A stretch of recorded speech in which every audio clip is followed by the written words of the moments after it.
Hello students, in the last lecture I have covered a topic of evaluation of crude drug, and in that I have told you that there are 4 evaluation parameters which will be covered in this topic. So I have covered morphological evaluation in the last video, and in this video I will be covering your microscopical evaluation. This is how you will use microscopic. That word comes from microscope. So with the help of microscope, how will you evaluate this drug? The parameters which include in this are quantitative microscopy, histological microscopy, and microscopic linear measurement. Quantitative microscopy. Quantitative words come from quantity. The presence of stomata, or you can say vein islet or vein termination number, and the quantity affects the standardization parameters. So we will study the quantity, or you can say the measurement of these parameters to standardize the drug. फिर से वही बात repeat करूंगी मैं यहाँ कि अगर adulterated drug है तो ये पैरामीटर्स में वेरिएशंस आएंगे, और अगर अडल्ट्रेशन नहीं है, प्योरली वही ड्रग होगी, तो ये पैरामीटर्स वैसे ही होंगे जो इनकी स्टैंडर्ड वैल्यू होगी. So coming to the first topic, that is stomatal number. तो उसके लिए पहले इंट्रोडक्शन हो जाए कि स्टोमैटा होता क्या है. Stomata are minute opening present on the surface of the plant, and majorly it is present on the surface of the leaf. और लीफ पे भी ये लोअर साइड पे number of stomata are more, and on the upper surface the number of stomata are less. ऐसा क्यों? क्योंकि stomata are the minute openings which helps in two things, that is respiration, exchange of gases, and perspiration, moisture का evaporation, perspiration.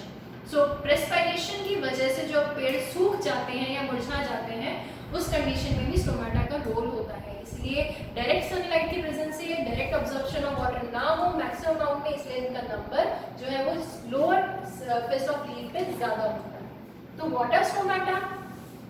Stomata एक assemble है that is made up of different cells. Guard cells followed by subsidiary cells. Subsidiary cells का दूसरा नाम क्या है? Epidermal cell. अब ये एपिडर्मल सेल क्यों पढ़ा? क्योंकि जो लीफ है, लीफ का जो अपर पार्ट है that is covered by epidermal layer. जैसे हमारी स्किन एक एपिडर्मिस, एक आउटर लेयर हमारी बॉडी की बना रही है, वैसे लीफ की जो आउटर मोस्ट कवरिंग होती है उसका नाम होता है एपिडर्मल लेयर. तो वो एपिडर्मल लेयर में ही हमारा स्टोमाटा प्रेजेंट होता है. तो इसलिए सब्सिडरी सेल्स का नाम एपिडर्मल या सब्सिडरी सेल से हम इसको रिप्रेजेंट करते हैं. सो ये स्टोमाटा है. स्टोमाटा किससे बना है? ये एक माइन्यूट ओपनिंग है, ये भी ओपन है. ओपन मतलब गैस एक्सचेंज होने के लिए तैयार है, जिसमें ये guard cells followed by subsidiary cells, और another name for subsidiary cells is epidermal cell. Coming on to the types of stomata, depending on the number of subsidiary cells or epidermal cells, stomata are of 4 types. Majorly of 4 types that we are talking about. तो majorly 4 types में क्या है? Anisocytic, diacytic, parasitic, and anomocytic.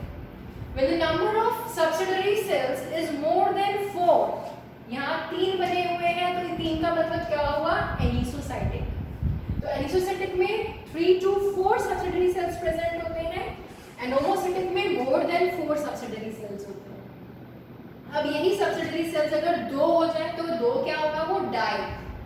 But डायसिटिक के case में क्या है? जब वो 90 डिग्री के एंगल पे अरेंज है, गार्ड सेल से 90 डिग्री का एंगल अगर बना रहा है subsidiary cells, then it is a डायसिटिक.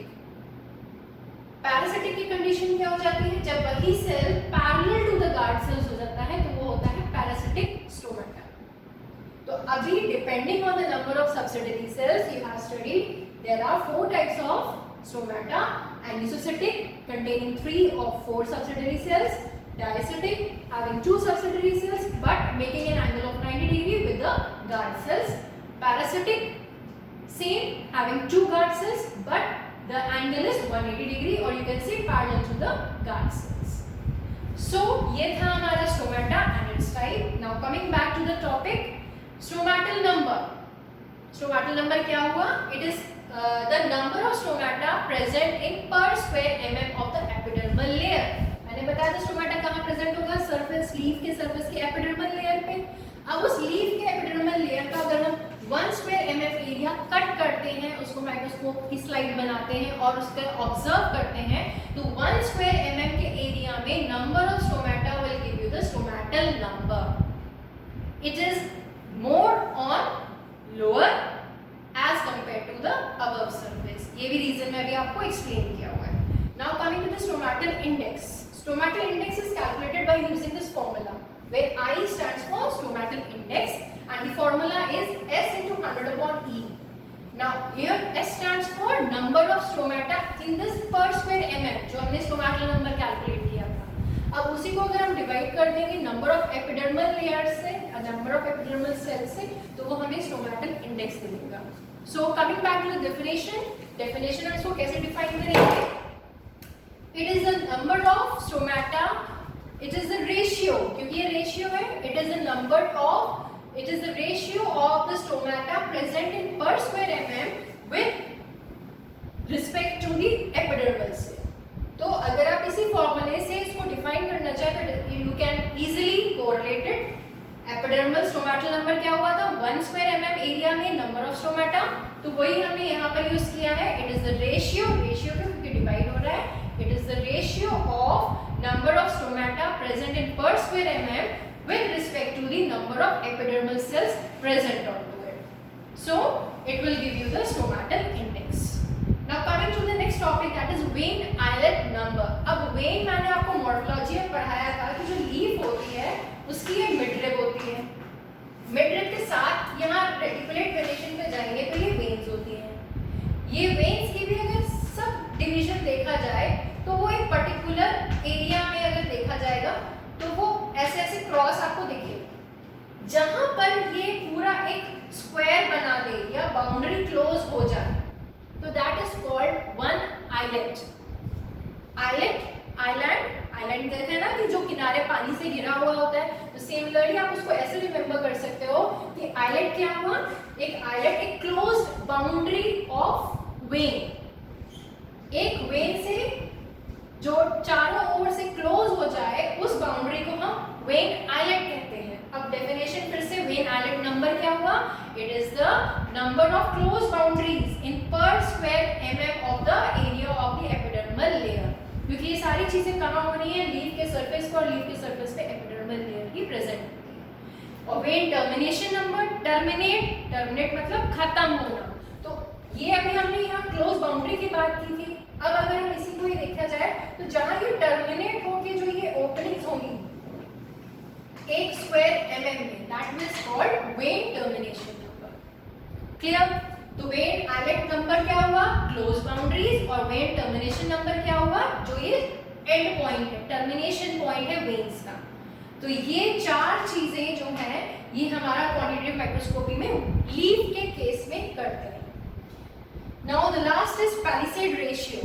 Palisade cells होते हैं कहाँ पर? जैसे ये लीफ की बात की थी, तो लीफ का ये अगर ऊपर वाला पार्ट देखा जाए तो ये सैंडविच मॉडल के टाइम में ये एपिडर्मल लेयर हो गई, जो ये एपिडर्मल सेल्स होते हैं। उसी के नीचे अगर पिलर लाइक सेल्स हैं, palisade cells, P for pillar like cells, जो कि स्ट्रेंथ देते हैं लीफ को, एक रूम को पिलर्स स्ट्रेंथ देते हैं, वैसे ही ये पैलिसेड सेल्स होते हैं जो कि लीफ को स्ट्रेंथ देते हैं। तो ये पैलिसेड रेशियो क्या है कि एक एपिडर्मल सेल के नीचे the number of palisade cells gives you the palisade ratio. यहाँ पर भी एपिडर्मल सेल का ही रोल है। तो ये सारे केस में एपिडर्मल लेयर के ऊपर हम वर्क करते हैं, जिसमें कि एक एपिडर्मल सेल्स के नीचे number of palisade gives you the palisade ratio. So this is all about your quantitative microscopy. Histological microscopy में आता है आपका xylem that conducts water in the plant, phloem that conducts food in the plant, stomata जैसे कि अभी मैंने ये पढ़ाई, ये सारा आपका किस में आएगा? हिस्टोलॉजिकल में। कि अगर पूछा जाए कि किस प्लांट में किस टाइप का स्टोमेटा प्रेजेंट है, presence of the type of stomata comes under histology. Trichomes. What are trichomes? Trichomes are hair-like structure present on the surface of the leaf. जैसे कि हमारे रोम होते हैं, वैसे प्लांट के जो रोम होते हैं उनको हम ट्राइकोम्स कहते हैं। कैन बी ग्लैंडुलर, जो कि बंच में दिखे तो ये क्या होगा आपका ग्लैंडुलर, और अगर ये सिंगल दिख रहा है तो that is single cell trichome. अगर ये ब्रांच है तो ये मल्टीसीरियड और ब्रांच ट्राइकोम्स होते हैं। तो depending on the structure trichomes भी काफी टाइप के हो सकते हैं।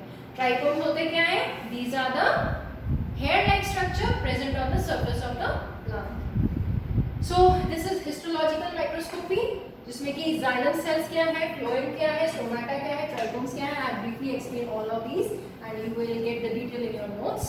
Now coming to the third, that is microscopic linear measurement. Linear measurement, इसमें क्या है?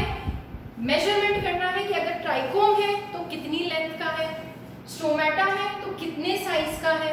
तो ये जो linear measurement होता है, दो तरीके से दो स्केल्स यूज करते हैं हम, कैलिब्रेशन स्केल यूज करते हैं, ऑक्यूलोमीटर और स्टेज माइक्रोमीटर, जिसकी हेल्प से हम ये इनकी लेंथ और साइज कैलकुलेट करते हैं। This is about microscopic evaluation, जिसमें हमने ये सारी चीजें किसकी हेल्प से करी है? माइक्रोस्कोप की हेल्प से की है। एक लास्ट मेथड जो इंपॉर्टेंट मेथड है, that is lycopodium score method is left. इसमें क्या होता है कि जो सेल्स होते हैं उनको आइडेंटिफाई करने की वो स्पोर्स उसके अंदर कितने प्रेजेंट है। तो उसका जो फॉर्मूला यूज होता है that is lycopodium score method में कि number of spore is equal to n into w into 94,000 into 100 upon s into m into p. So these are the standards which has been used.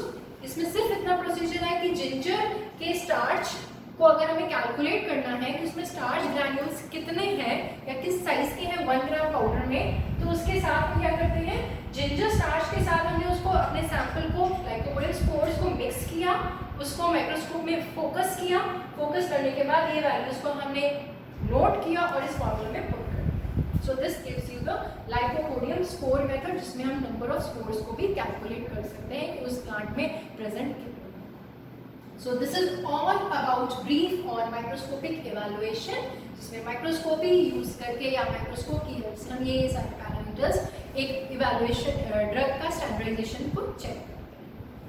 Thank you very much. I will be coming up with the next topic, physical evaluation soon. Thank you.